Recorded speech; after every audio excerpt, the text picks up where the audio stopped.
banyak sekali domba-domba di dalam gereja, sepertinya mereka asik, tenang, dimabukkan, merasa diberkati. Pokoknya yang penting dia ada, dikira karena seniornya nih, bapaknya atau ibunya gitu, tapi ternyata mereka serigala. Paulus khotbah pun harus diuji, ya. Apalagi kita yang bukan rasul. Jadi jangan sembarang amin-amin saja ya. Ada amin saudara, amin. Shalom, selamat datang di RCC, Revival Community Channel. RCC adalah komunitas untuk kita belajar kebenaran firman Tuhan. Di bawah pembinaan Bapak Pendeta Esra Soru, mari kita tumbuh bersama di dalam pengajaran yang benar. Apabila saudara diberkati, jangan ragu untuk subscribe dan share, aktifkan lonceng notifikasinya. Tuhan Yesus memberkati. Ya, shalom. Salam ngobras buat sahabat ngobras, sahabat KBS. Puji nama Tuhan, hari ini spesial, langsung live dari Kupang. Saya berkesempatan tadi pagi merayakan HUT 14 tahun GKIN Revival Kupang, Words to the World. Dan hari ini spesial sekali, saya berkunjung di studio KBS. Pak Esra siap lawan nabi-nabi palsu. Tos dulu dong. Hari ini tema khotbah, judul dari diskusi ngobras kita, ngobrol Alkitab santai. Siap lawan nabi-nabi palsu. Pak Esra, ya. Wah ini hari-hari ini apalagi pas masa pandemi, fenomena teologi itu kan pada masa pandemi seperti bola salju liar menggelinding dan ngantem kemana-mana. Kemudian umat Kristen karena PPKM, PSBB nggak bisa kebaktian, mereka window shopping, lihat tayangan, pengajaran, khotbah. Sementara susah dibedakan gitu Pak. Kadang-kadang ini yang benar, setengah benar, atau yang salah gitu. Yeah. Nah, ini berbahaya sekali ketika pengajaran kebenaran firman Tuhan yang benar tidak disampaikan sampai ke ujung-ujung bumi, sampai di sosial media, karena nanti sosial media akan didominasi oleh pengajaran-pengajaran yang salah. Nah, Pak Esra, Alkitab kan berkata bahwa dari dulu sudah ada penyesat-penyesat dan nabi-nabi palsu.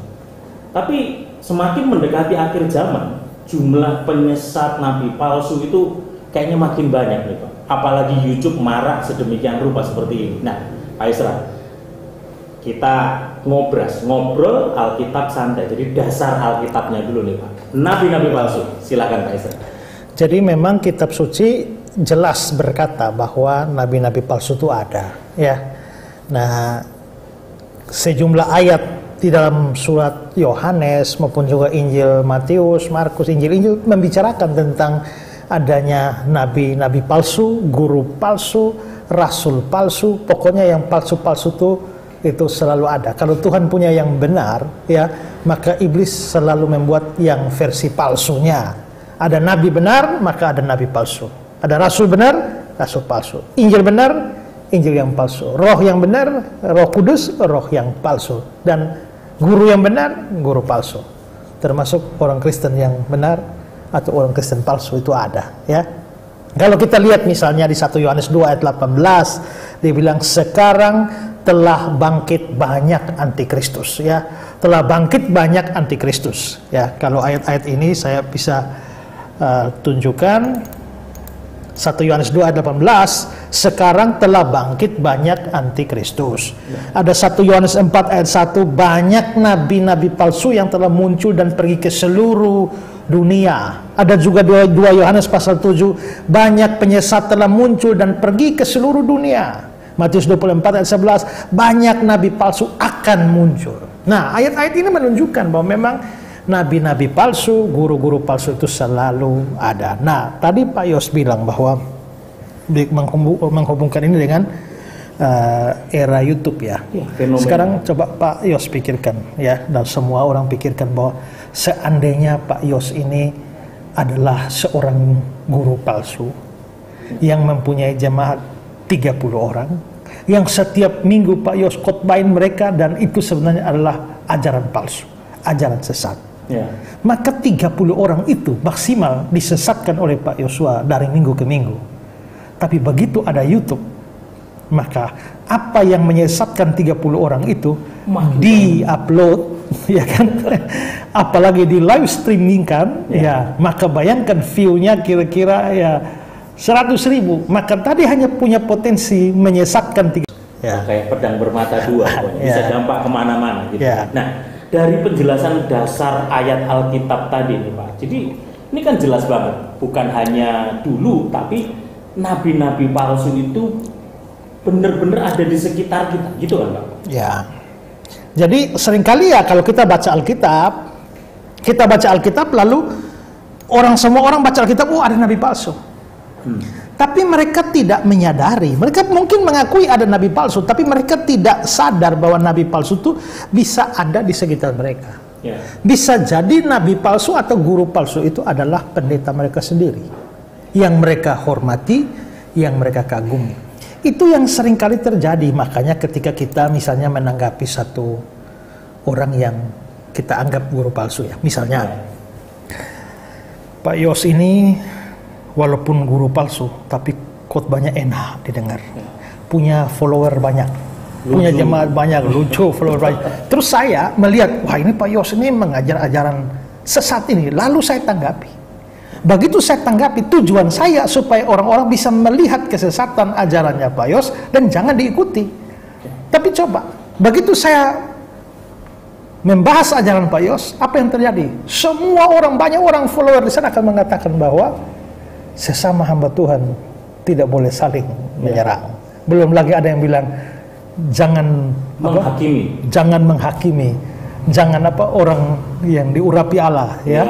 Macam-macam lagi, ya. Itu iri hatilah dan sebagainya. Nah, mereka kalau ditanya apakah percaya Alkitab bahwa nabi palsu itu ada, tapi kelihatannya nun jauh di sana. Padahal kitab suci jelas berkata bahwa nabi palsu, guru palsu, para penyesat itu ada di sekitar kita, ya. Coba kita melihat satu ayat 2 Petrus 2 ayat 1 dan 2, ya. Sebagaimana nabi-nabi palsu dahulu tampil di tengah umat Allah. Ya, ini di tengah umat Allah, ya. Demikian pula di antara kamu. Jadi saya kasih tekanan ini di tengah umat Allah dan di antara kamu. Mereka akan memasukkan pengajaran sesat. Bagaimana mereka bisa memasukkan pengajaran sesat? Kira-kira gimana mereka bisa masukkan? Karena mereka diundang, ya kan? Karena mereka mereka punya akun YouTube, mereka punya akun Facebook, mereka punya TikTok, mereka punya Instagram, semua mereka punya. Ya, apalagi mereka dianggap sebagai hamba Tuhan sejati, mereka diundang KKR, diundang seminar, maka mereka punya kesempatan memasukkan pengajaran-pengajaran sesat yang membinasakan. Nah, jadi memang itu ada di tengah-tengah kita. Dan hari ini sebenarnya kalau kita mau jujur, ya, terlalu banyak pengajar-pengajar sesat yang bertebaran. Tapi sayangnya mereka dianggap sebagai hamba-hamba Tuhan yang sejati. Itu jadi problem, Pak. Ya, namanya kan kalau kita membedakan asli sama palsu, dan palsunya itu KW3 gitu Pak, itu kan gampang. Masalahnya sekarang tuh KW2, KW1 sampai KW setengah itu makin mirip gitu Pak. Nah, waktu kita mulai negur misalnya, atau kita menyampaikan kepada gereja atau hamba Tuhan tertentu, ya kita dianggap menghakimi seperti yang Pak Isra bilang tadi, dibilang jangan ikut campur urusan pengajaran gereja lain gitu. Cuman fenomena teologi dengan maraknya YouTube ini kan kita juga harus antisipasi Pak terhadap nabi-nabi palsu ini. Nah, sikap kita untuk kita berani menyuarakan gitu untuk against dengan nabi palsu itu benar nggak sih Pak? Ya, harus memang. Dan ini mungkin hal pertama yang harus kita sadari adalah bahwa kita jangan terlalu lugu, ya. Nah, kita bilang kamu harus cerdik seperti ular, tapi tulus seperti merpati, kan? Nah, ada banyak orang yang cerdik saja seperti ular, tapi nggak tulus. ya kan? Nah, tapi ada orang yang terlalu tulus tapi nggak cerdik. Saya pernah bilang gini Pak Yos, kan Tuhan tidak menyuruh kita cerdik seperti ular. Tuhan tidak menyuruh kita tulus seperti merpati, tapi Tuhan menyuruh kita cerdik seperti ular dan tulus seperti merpati. Berarti dua-duanya mesti ada. Kalau kita cuma cerdik seperti ular, nggak tulus, kita pasti nipu orang. Tapi kalau kita tulus saja seperti merpati, nggak cerdik, kita pasti ditipu orang. Nah, banyak orang Kristen ini tulus seperti merpati. Ya, mereka nggak cerdik supaya gampang ditipu.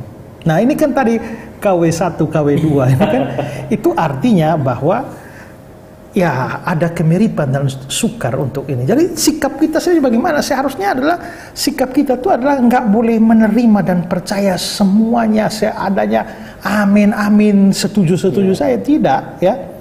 Kalau kita lihat, coba saya tunjukkan ayat ini ya. 1 Yohanes 4 ayat 1. Saudara-saudaraku yang kekasih, janganlah percaya akan setiap roh. Nah, kalau roh di sini ini bukan maksudnya adalah makhluk roh, bukan. Tapi roh di sini konteksnya itu pengajar, ya. Maka janganlah percaya kepada setiap roh, artinya setiap pengajar. Tetapi ujilah roh-roh itu, ujilah pengajar-pengajar itu. Apakah mereka berasal dari Allah? Sebab banyak nabi palsu telah muncul dan pergi ke seluruh dunia. Perhatikan ayat ini. Karena banyak nabi palsu yang telah pergi muncul di seluruh dunia, makanya kamu itu jangan percaya setiap pengajar, uji dulu gitu loh. Jadi kita menghadapi ini, kita disuruh uji. Ya, ada Wahyu 2 ayat 2, saya kutip dalam Indonesia sehari-hari saja, dia bilang, dan orang-orang yang mengaku dirinya rasul padahal bukan, sudah kalian uji dan kalian dapati bahwa mereka pembohong. Ini jemaat Efesus ini luar biasa, ya. Mereka bisa nguji rasul-rasul yang mengaku diri rasul dan berhasil membongkar dan menyatakan bahwa mereka rasul palsu. Berapa banyak gereja yang sekarang mempunyai kemampuan untuk membongkar kesesatan guru-guru palsu? Susah, ya kan? Kita mau berusaha membongkar, ya sekali lagi jangan menghakimi, ya. Sesama hamba Tuhan tidak boleh saling mengutuk, saling menyerang dan lain sebagainya. Oh, ini hanya mau apa? Numpang tenar, pansos, macam-macam, dan semua tuduhan itu saya dapat, ya.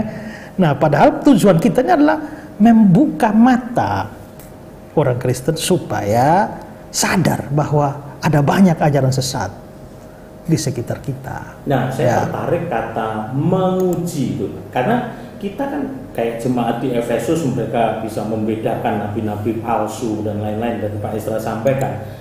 Bagaimana caranya kita mendeteksi, kita menguji, kata menguji tadi, mengenai pengajaran-pengajaran nabi palsu itu, Pak?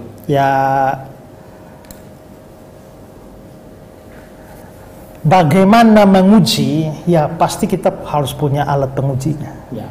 Dan alat pengujinya itu adalah firman Tuhan. Kalau kita lihat di ayat 2 Timotius 3, ayat yang ke-16. Ya, segala tulisan yang diilhamkan Allah, ini artinya firman Tuhan, all scripture, memang bermanfaat untuk mengajar, untuk menyatakan kesalahan. Saya mau tekankan ini saja, untuk menyatakan kesalahan. Berarti untuk menyatakan kesalahan dasarnya harus segala tulisan yang diilhamkan Allah. Berarti itu firman Alkitab. Jadi kalau mau nguji nabi palsu itu, ya ujilah dari Alkitab. Apakah ajarannya seturut dengan Alkitab? Nah, tapi kan semua juga pakai Alkitab, juga setan aja pakai Alkitab, ya. Pertanyaannya itu. Nah, jadi sekarang memang tidak hanya pakai Alkitab, tapi pakai Alkitab yang ditafsirkan secara benar. Ya, karena setan pun itu bisa bikin tafsiran out of context. Dari Mazmur 91, suruh Yesus terjun dari hubungan bait Allah. Iblis juga, ular juga waktu goda Hawa tuh bilang, tentulah Allah berfirman, ya kan? Jadi firman bisa dipakai, diputar balikan, tapi firman yang ditafsirkan secara benar. Makanya hermeneutics itu penting, ya. Bagaimana menafsirkan itu penting. Kan kita sudah pernah ngobrol, saya bahas itu hermeneutics, ya. Ya. Ini menarik sekali nih, Pak. Nah, karena ini tipis sekali soalnya, tipis sekali kita mengerti, karena mereka pun juga berkhotbah dari firman, menyampaikannya semuanya juga dengan ayat gitu ya, dan mempengaruhi begitu banyak orang, bahkan keluarga-keluarga Kristen nanti mereka terima mentah-mentah, main share, main sampaikan gitu ya. Nah, kita masuk ke lebih dalam nih Pak. Sekarang kita bahas mengenai asal usul dan bahayanya nabi-nabi palsu dan ajaran-ajaran sesat itu Pak. Pak Esra, boleh tolong dijelaskan latar belakangnya mengenai asal usul munculnya nabi-nabi palsu ini? Kalau saudara dengar yang tadi saya katakan itu adalah bahwa memang kalau Tuhan mempunyai yang asli, ya, maka setan ini selalu berusaha memberikan KW-nya, ya. Coba saya tunjukkan beberapa ayat ini ya. Galatia 1 ayat 6 sampai 9. Ya, kalau kita lihat ini, ya, kita melihat ada suatu Injil lain. Berarti Tuhan ini punya Injil yang asli, tapi ada Injil lain. Oh, oke. Ya kan? Lalu di sini ayat 8, suatu Injil yang berbeda. Ya. Lalu di sini lagi suatu Injil yang berbeda. Berarti ini ada orang, banyak orang sekarang beritakan Injil, tapi ternyata Injil yang berbeda. Injilnya ingat. Ya. Nah, sekarang Pak Yos ingat tadi pagi kita kan dengar khotbahnya Pak Diki Gadas. Ya. Dia sempat singgung. Ada orang yang sekarang bilang yang penting kalau kita sudah ya bawa bantuan apa segala macam, itu adalah Injil. Itu namanya dikenal sebagai social gospel. Jadi ada pandangan biasanya aliran liberal yang menganggap bahwa gak usahlah kita pergi cerita-cerita tentang Tuhan Yesus lah, ya. Cukup kita menunjukkan aksi-aksi sosial, itulah penginjilan. Nah, itu sebenarnya memang itu penting, tapi itu bukan Injil, ya. Itu bisa menjadi pintu masuk bagi Injil, atau itu menjadi implementasi dari Injil. Tapi Injil sendiri itu bukan aksi sosial. Nah, tapi orang-orang yang bilang tidak usah beritakan tentang Yesus, tapi cukup aksi sosial, nah itu termasuknya adalah Injil berbeda. Kalau hari ini orang hanya bicara Yesus itu penyembuh, Yesus itu pemberi berkat, Yesus itu semacam sinterklas segala macam, tapi tidak bicara tentang Yesus yang menebus dan menyelamatkan, itu Injil palsu, ya kan? Kalau kita lihat lagi 2 Korintus 11 ayat 4, Pak Yos coba perhatikannya, ada Yesus yang lain, ada roh yang lain, ya, ada Injil yang lain. Nah, berarti kita bisa lihat bahwa ternyata yang KW ini juga ada, ya kan? Nah, Alkitab bicara itu, tapi orang Kristen sekarang mau anggap semua original, ya kan? Mereka nggak sadar bahwa itu adalah KW, ya. Nah, kalau sekarang kalau kita tanya di mana atau dari mana asal usulnya, ya seperti saya bilang tadi, sudah pasti dari setan, ya, sudah pasti dari setan. Yang pertama dari setan. Ya, kalau kita coba lihat ini ya, ini nampak dalam perumpamaan Yesus tentang lalang di antara gandum itu ya. Jadi ayat 25 nih ya, tapi waktu semua orang tidur datanglah musuhnya menaburkan benih lalang di antara gandum. Lalu di ayat 39 Yesus akan musuh yang menaburkan benih lalang itu iblis. Jadi mengapa sampai ada lalang di antara gandum? Mengapa bisa ada yang palsu di tengah-tengah yang asli? Ya, rupanya iblis sedang menaburkan benihnya. Jadi memang sumbernya itu dari iblis. Bahkan dalam kaitan dengan kita bilang tadi Pak, bahwa KW2 itu kan palsu kan? Walaupun mirip kan? Itu jelas-jelas secara eksplisit dikatakan itu dari iblis. Itu nampak dalam 2 Korintus 11 ya. Di 2 Korintus 11 ini dibilang begini. Pak Yos coba perhatikan, ada rasul-rasul palsu ya, pekerja curang, menyamar sebagai rasul Kristus. Nah, hal itu tidak usah mengherankan sebab iblis pun menyamar sebagai malaikat terang. Ya, bukanlah suatu hal yang ganjil jika pelayan-pelayannya menyamarnya ini pelayan iblis. Berarti mereka ini pelayan iblis sebenarnya loh, ya. Menyamar sebagai pelayan kebenaran. Berarti mereka khotbah juga. Mereka ngajar juga, mereka live streaming juga, mereka Zoom juga, Pak, ya kan? Nah, tapi sebenarnya mereka itu adalah pelayan-pelayan iblis yang sedang menyamar. Dan waktu pelayan-pelayan iblis itu sedang menyamar dan mengajar, banyak orang merasa anehnya, merasa diberkati. Wah, jadi sebetulnya ini mereka sangat berbahaya sekali, Pak. Bahaya. Karena itu ada di sekitar kita, dan ini serunya sahabat Ngobras. dasar-dasar Alkitabnya, ayat-ayatnya tadi disampaikan oleh Pak Esra, supaya sahabat Ngobras dimanapun Anda berada, waktu kita dengar khotbah di gereja, Anda juga nonton YouTube mengenai pengajaran-pengajaran firman, kita harus menguji. Nah, bahayanya ini seperti apa nih Pak? Tadi kan kita sudah lihat ya bahwa ada mereka menyamar ya. Itu ada ayat eksplisit lain lagi, Matius pasal 7 ayat 15. Ya. Waspadalah terhadap nabi palsu yang datang padamu dengan menyamar seperti domba. Nyamar. Dari bahasa aslinya itu bisa diterjemahkan yang berbaju domba. Jadi serigala tapi bajunya domba. Nah, ini serigala loh Pak. Serigala tidak menyamar saja. Itu bahaya. Apalagi serigala yang menyamar. Ya, serigala yang muncul dengan tampang yang asli saja itu sudah ya menakutkan. Tapi sebenarnya lebih menakutkan itu adalah kalau dia berpura-pura seperti domba. Itu membuat biasanya kita tidak cukup waspada. Saya punya satu gambar ini. Ya, coba kita bisa lihat gambar ini. Coba Pak Yos lihat. Itu anak dombanya tuh nyantai sekali, nyaman sekali, nggak takut. Kenapa? Padahal serigala mendekati dia, tapi serigalanya berbaju domba. Dan ini gambaran gereja-gereja Tuhan hari-hari ini. Banyak sekali domba-domba di dalam gereja, sepertinya mereka asik, tenang, dimenabubukkan, merasa diberkati. Pokoknya yang penting dia ada, dikira karena seniornya nih, bapaknya atau ibunya gitu, tapi ternyata mereka serigala. Ya, nah itu bahayanya. Ya. Mengenai dasar Alkitab tadi, Pak, bagaimana kita harus waspada? Nah, bagaimana kita menjaga diri kita supaya kita waspada? Nah, waspada ini ya artinya kita nggak boleh asal terima aja. Asal terima aja siapapun ya, siapapun yang mengajar. Coba kalau kita lihat kisah Rasul pasal 17 ayat 11 ya. Orang-orang Yahudi di kota itu lebih baik hatinya daripada orang Yahudi di Tesalonika, karena mereka menerima firman itu dengan segala kerelaan hati dan setiap hari mereka menyelidiki kitab suci. Untuk apa? Untuk mengetahui apakah semua benar demikian. Jadi mereka muji loh. Padahal yang khotbah ini Paulus loh. Paulus khotbah rasul, Paulus khotbah pun harus diuji. Ya. Apalagi kita yang bukan rasul. Jadi jangan sembarang amin-amin saja ya.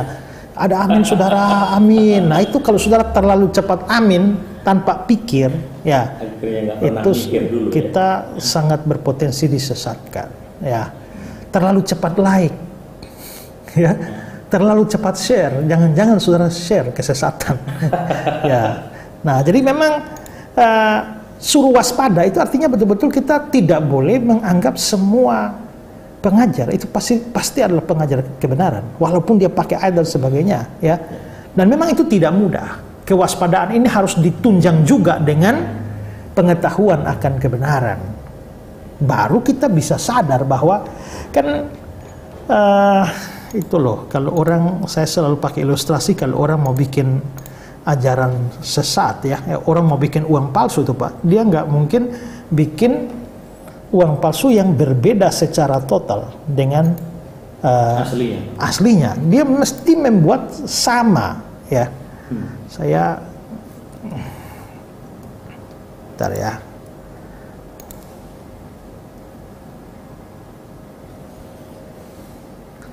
Saya sering pakai ilustrasi kayak gini ya. Bentar ya.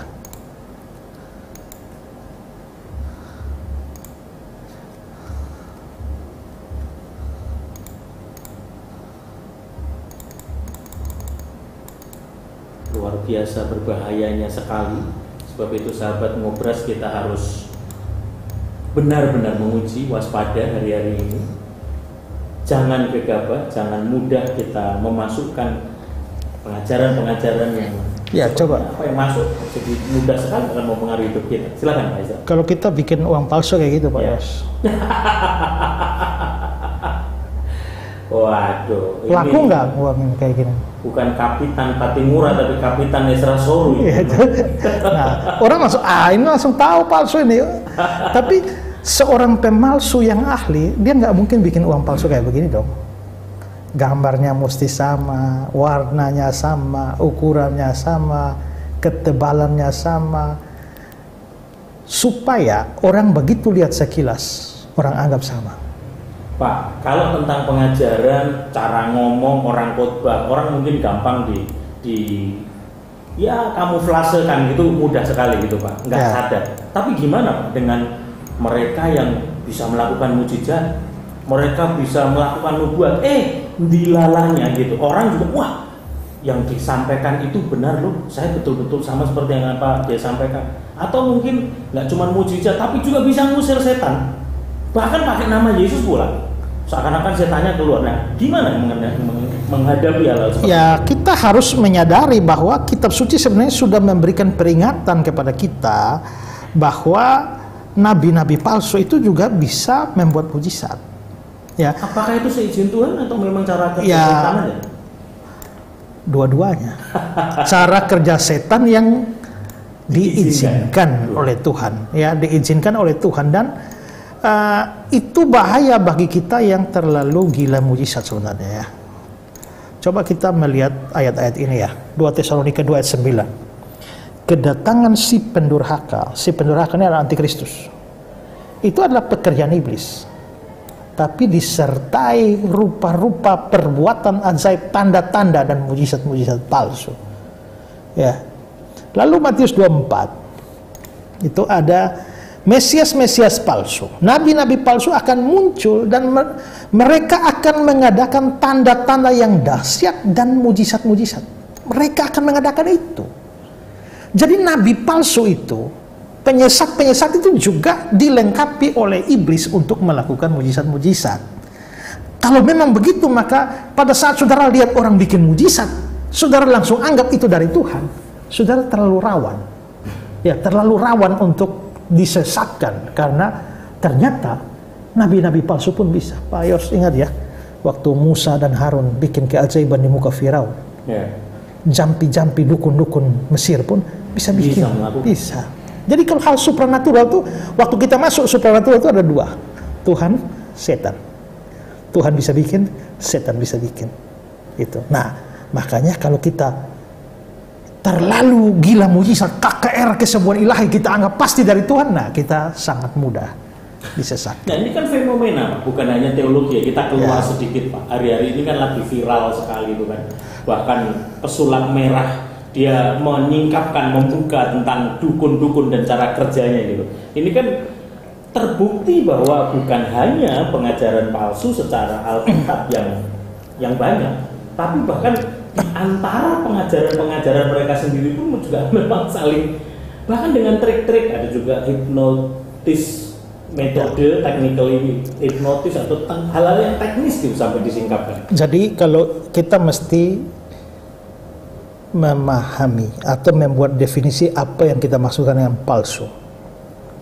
Palsu itu bisa diartikan sebagai sebenarnya itu bukan sebuah keajaiban, tapi itu hanya sebuah rekayasa.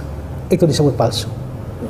Atau palsu juga bisa diartikan sebagai itu memang seperti itu, terjadi seperti itu, tetapi itu bukan bersumber dari Tuhan. Nah, jadi seperti fenomena pesulap merah. Dia membongkar banyak dukun-dukun yang mengaku sakti dan begini-gini ya.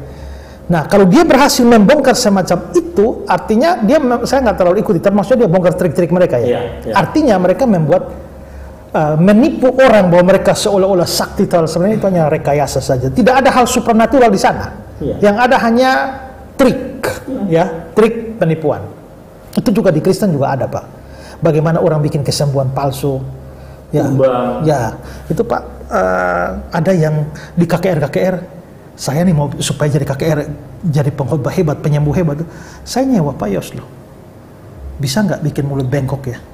Nah, jadi bengkok seperti datang dalam nama Yesus, sembuh. Ya, pegang-pegangin lurus. Bahkan yang viral di Afrika itu, ya di Afrika bengkok, ternyata itu udah di banyak KKR.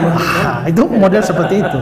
Tapi ada yang palsu, itu sebenarnya benar-benar terjadi secara supranatural, tapi bersumber dari iblis. Jadi saya kira kalau pesulap merah itu menganggap bahwa semua keajaiban itu sebenarnya hanya trik. Menurut saya dia belum ketemu di Alor, Pak. Di Pulau Alor ini, ya di NTT ini. Itu supranatural. Ya, orang bisa terbang, Pak. Ya. Bahkan bisa pergi KKR, ikut acara KKR terbang. Wow. Ya, saya dengar ceritanya itu sungguh-sungguh terjadi, Pak. Sementara orang ada praise and worship semua, tiba-tiba satu bola api datang, bluk, guling-guling begini masuk kolong panggung. Tiba-tiba dia keluar permisi mau ikut KKR. Itu dia terbang jarak jauh. Wow. Beberapa tahun yang lalu itu di NTT sini, Pak, itu di koran lokal sini itu mengeluarkan festival lomba terbang. Wow. Lomba terbang dan mengundang tokoh-tokoh hebat dunia okultisme dari seluruh dunia. Ya, saya pernah dengar, nggak tahu benar apa tidak, tapi rumor yang sudah cukup kuat diketahui adalah bahwa pernah pertarungan lomba kuasa okultisme ini Alor nomor 2. Alor nomor 2 setelah Afrika. Ya. Wow. Maka itu mereka akan dinas pariwisata, Pak, itu membuat lomba terbang. Tapi diprotes oleh banyak banyak gereja, banyak persatuan doa. Akhirnya acaranya batal. Itu kalau mau lihat supranatural ada. Si pesulap merah mau buktikan, saya kira dia nggak bisa membuktikan itu trik. Itu sungguh-sungguh terjadi. Tapi palsu dalam pengertian bersumbernya dari iblis. Jadi tergantung definisi palsunya. Tapi ternyata memang dalam Kristen juga banyak rekayasa trik seperti itu. Mungkin kita perlu ngundang pesulap merah untuk membongkar banyak trik di KKR kesembuhan. Itu dia Pak Isra. Sahabat Ngobras, tadi kita belajar bahwa yang pertama dari setan, yang kedua juga mereka bisa melakukan mukjizat, mereka bisa melakukan hal-hal yang luar biasa. Tapi ada satu lagi nih Pak, bagaimana seperti tadi Pak gospel yang tadi disampaikan di khotbah tadi pagi gitu ya, perbuatan baik. Mereka nampak salah, mereka nolong orang, mereka menyumbang, mereka melakukan kegiatan-kegiatan sosial, tapi ternyata ada juga yang palsu juga gitu Pak, bagian dari nabi palsu. Ya, memang kita juga lihat kalau kita bicara ngomong soal kesesatan di dalam Alkitab, itu kebanyakan kesesatannya lebih mengarah pada aspek yang doktrinal ketimbang aspek yang praktis. Ya, sehingga walaupun seorang Kristen seharusnya mempunyai kehidupan yang baik, tapi karena kita hidup dalam dosa, kadang-kadang kita juga mengalami kejatuhan, atau kita punya kelemahan-kelemahan. Pak Yosua itu bisa punya ajaran yang bagus dan injili sekali, tapi misalnya punya kelemahan tertentu, ya. Berarti begitu orang lihat Pak Yosua, orang lihat kehidupan, wah hidupnya, ajarannya bagus, tapi hidupnya buruk. Sementara itu, ada guru palsu di sana, ya. Tapi hidupnya luar biasa, nampak saleh, nampak sabar, baik. Nah, kalau kita diperhadapkan pada orang awam, itu dua itu pada orang awam, ya. Kita ambil contoh aja kita dua. Pak Yos ini adalah pengajar sejati, guru sejati, ajarannya bagus, ya. Tapi ternyata hidupnya nggak kena. Ya, ngaco. Misalnya cerai. Saya ini ajarannya sesat, tapi keluarga aman-aman, anak aman-aman. Kira-kira mana yang akan lebih diterima? Saya atau Pak Yos? Saya akan diterima. Orang lebih lihat hidup saya ketimbang lihat ajarannya. Mereka nggak peduli mau sesat atau tidak, yang penting hidupnya baik. Nah, tapi mereka nggak peduli ajaran Pak Yos benar, hanya karena hidup Pak Yos yang tidak sejalan. Tapi itu sikap yang salah sebenarnya. Karena gini loh, kalau orang hidupnya buruk tapi ajarannya benar, itu masih boleh diterima. Ketimbang orang yang hidup saleh tapi ajarannya sesat. Sekarang kita coba lihat Matius 23 ya.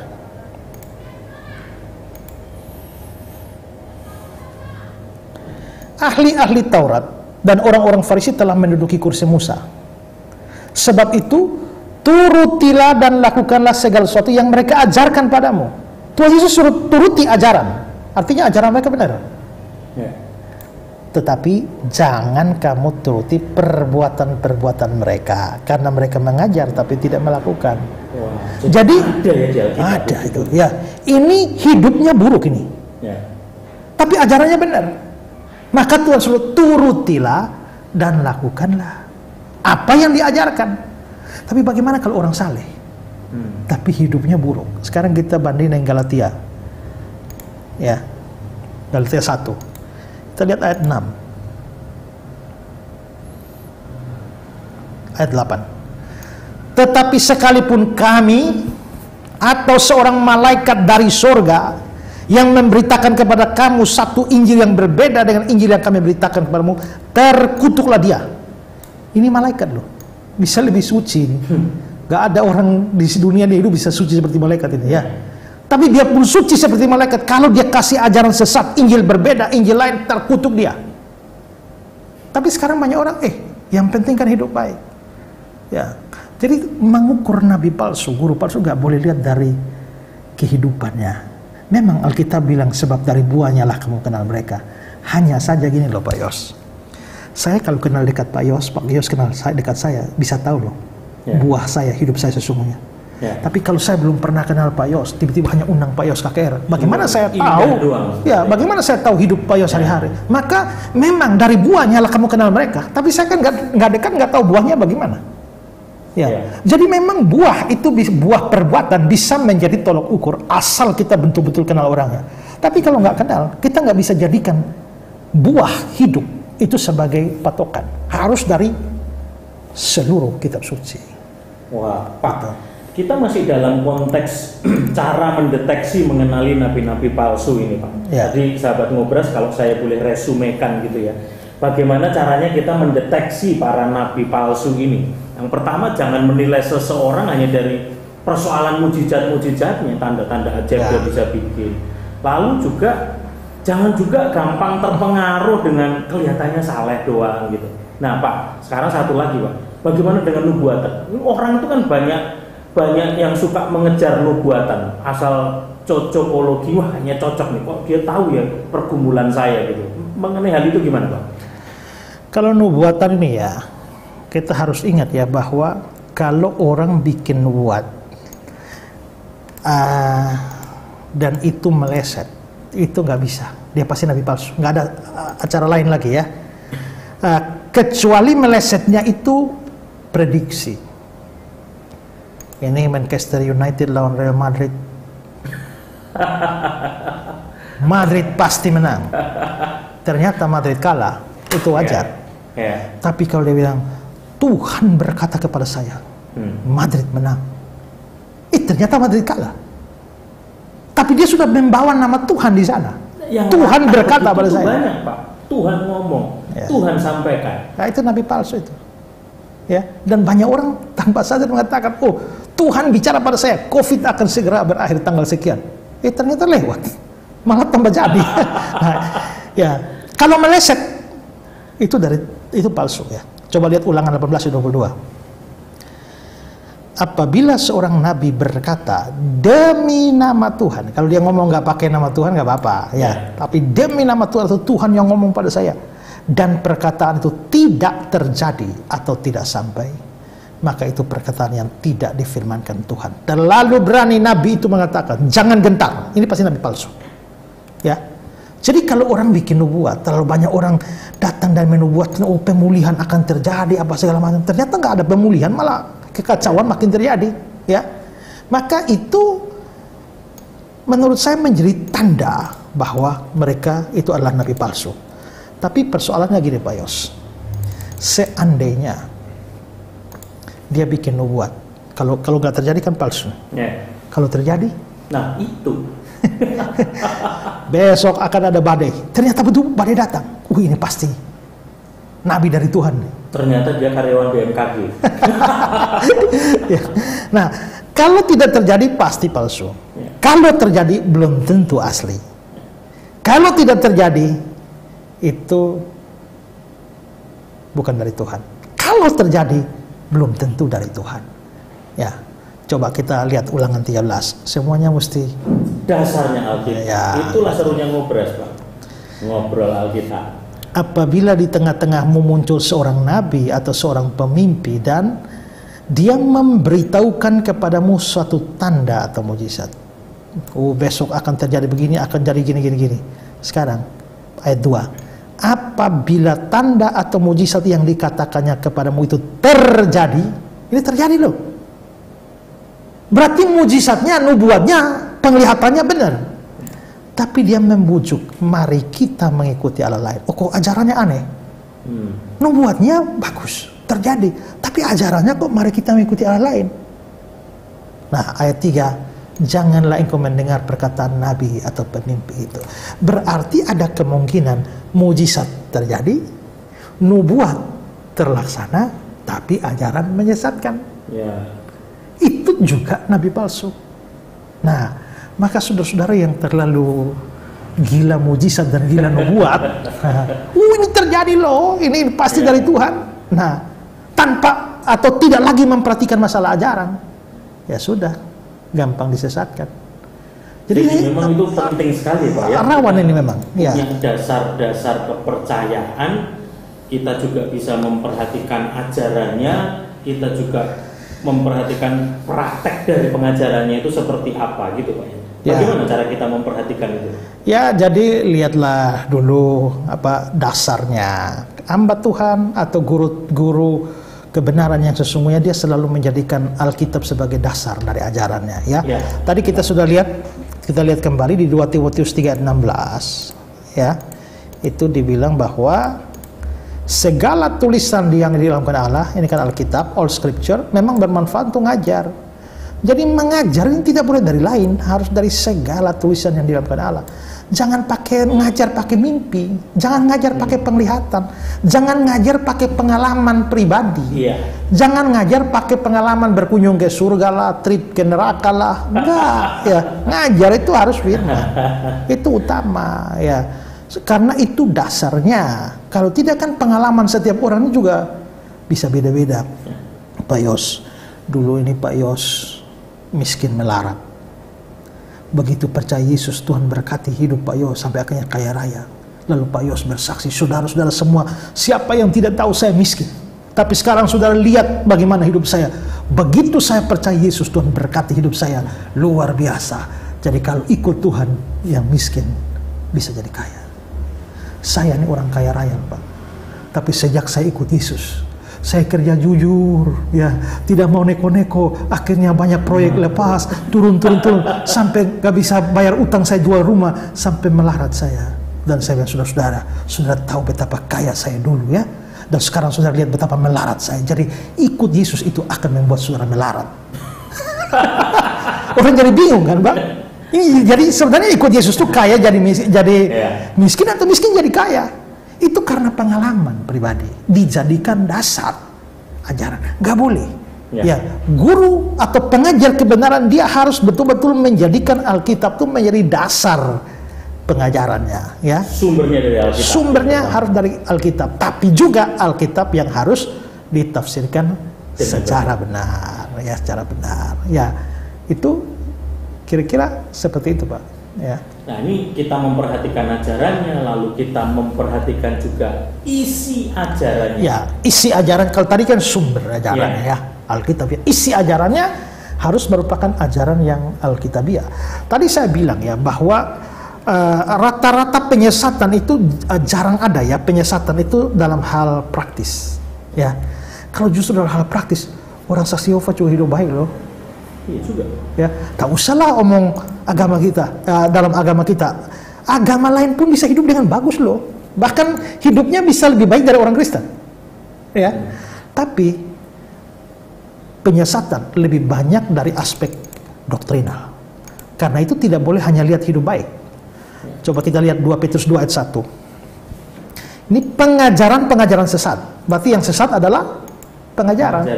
Ya, Kisah 20. Ajaran palsu, berarti yang palsu adalah ajarannya. Ya, mengajarkan yang tidak-tidak, berarti yang tidak-tidak itu adalah ajaran. 2 Timotius pasal 2 itu, ya, mengajarkan bahwa kebangkitan kita telah berlangsung. mereka menyimpang dari kebenaran, mengajarkan, itu berarti ajaran. Ya, ajaran. Jadi kita bisa melihat ya, dan melihat bahwa ini semua menunjukkan bahwa penyesatan itu biasa dari sisi ajaran. Jadi kalau saudara tuh hanya suka khotbah, kita harus bersyukur kepada Tuhan, kita harus beri persembahan, kita harus melayani Tuhan, tapi nggak pernah mau tekuni ajaran kristologi seperti apa, doktrin Tritunggal seperti apa, gak suka. Ya makanya semua ajaran yang palsu tentang Tritunggal, Oneness, segala macam, Sabelian juga ditelan dan saya merasa diberkati. Ya karena begitu, tidak suka yang bahas tentang doktrin dosa, ya doktrin Allah, doktrin manusia, doktrin Kristus, doktrin keselamatan, gak suka yang bersifat ajaran begitu. Maunya yang karena itu yang menyenangkan, Pak, enteng, lucu, lalu menarik dan kontekstual seakan-akan dalam tanda petik dalam kehidupan kita. Wah, ini yang gua cari. Ya, itulah yang Alkitab bilang bahwa menjelang akhir zaman orang tutup telinga pada kebenaran dan buka bagi dongeng. Dan anehnya banyak pengkhotbah dan pendeta memanfaatkan kecenderungan massa yang tutup telinga pada kebenaran, buka bagi dongeng. Karena itulah mereka menyajikan dongeng.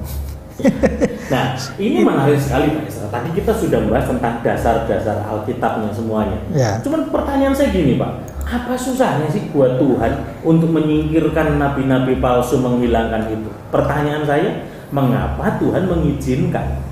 Bahkan kalau dari dasar-dasar Alkitab yang kita bahas tadi, Tuhan seakan-akan menetapkan adanya nabi-nabi palsu dan ajaran-ajaran sesat gitu kayaknya di dalam Alkitab tadi.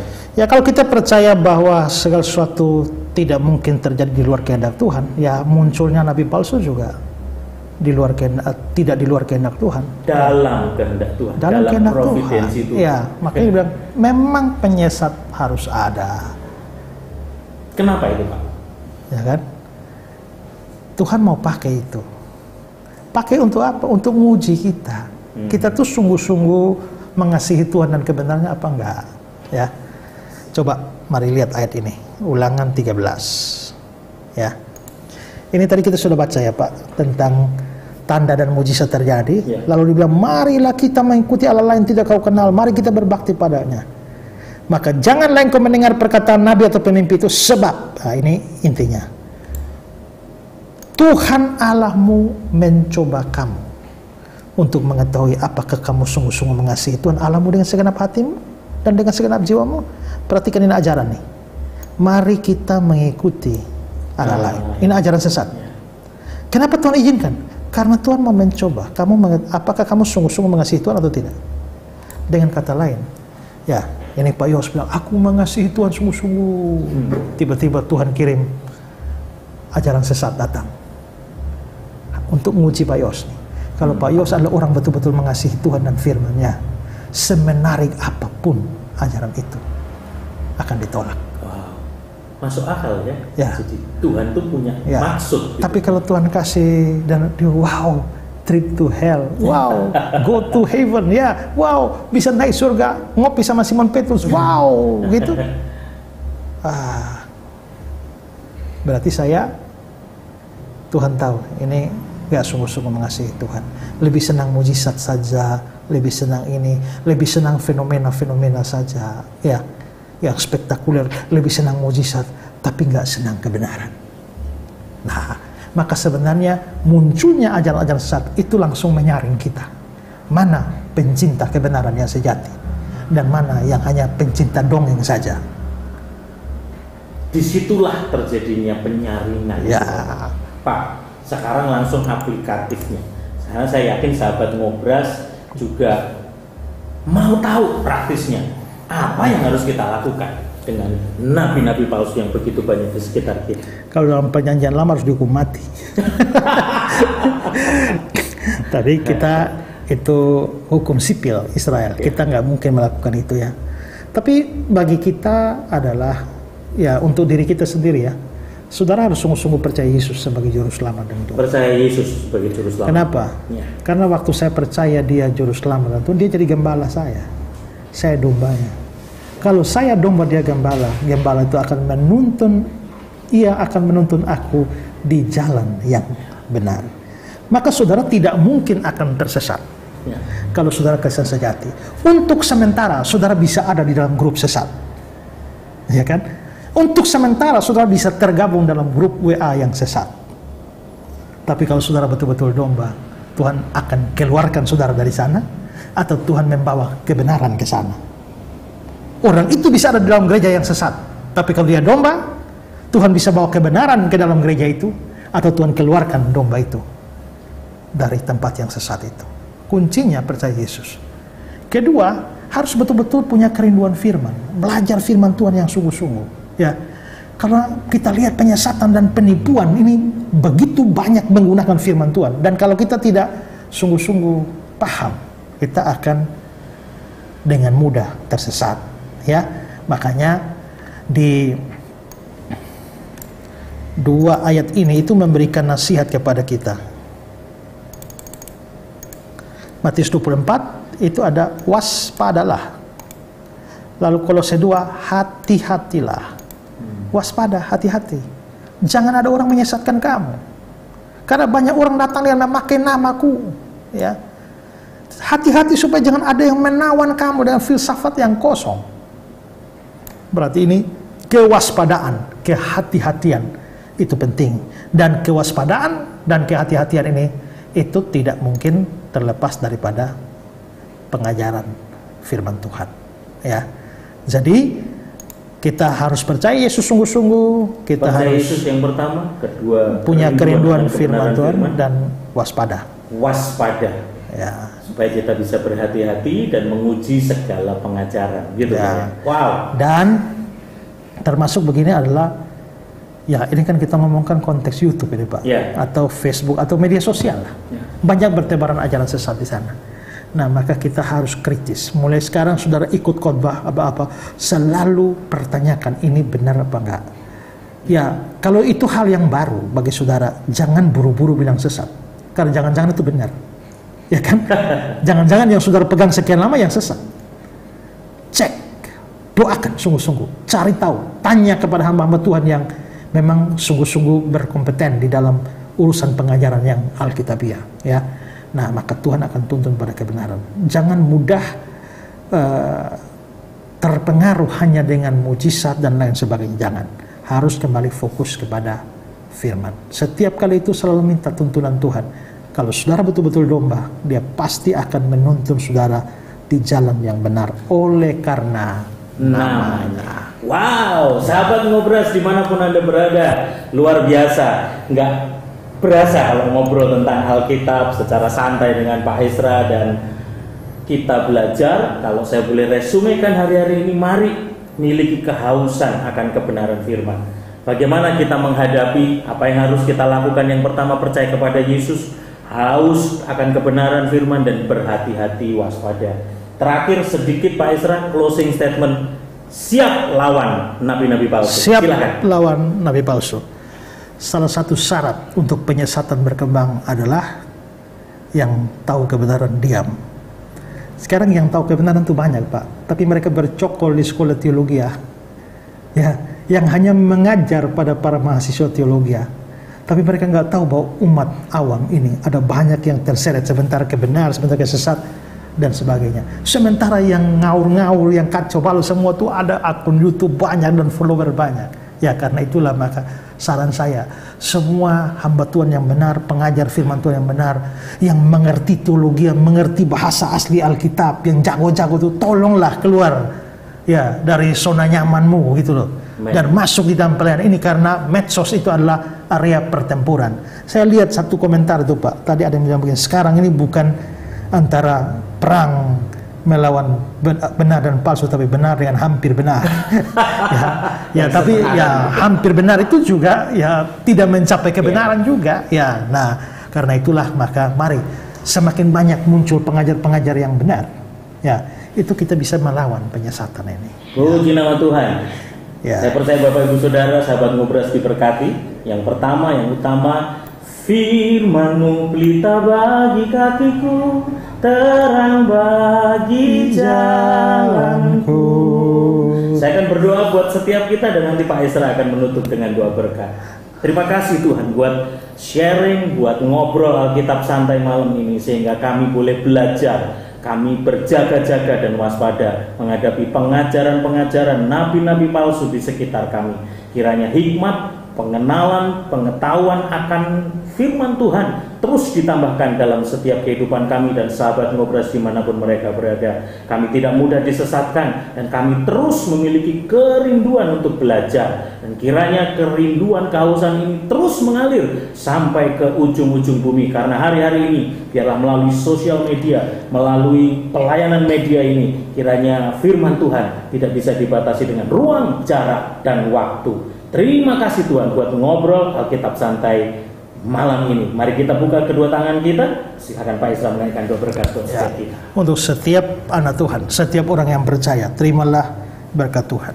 Kiranya anugerah dari Tuhan Yesus Kristus, kasih sayang dari Allah Bapa dalam persekutuan dan penghiburan dengan Roh Kudus menyertai saudara sekalian dari sekarang sampai selama-lamanya.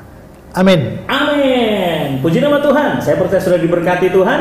Salam Ngobras. Shalom. Shalom.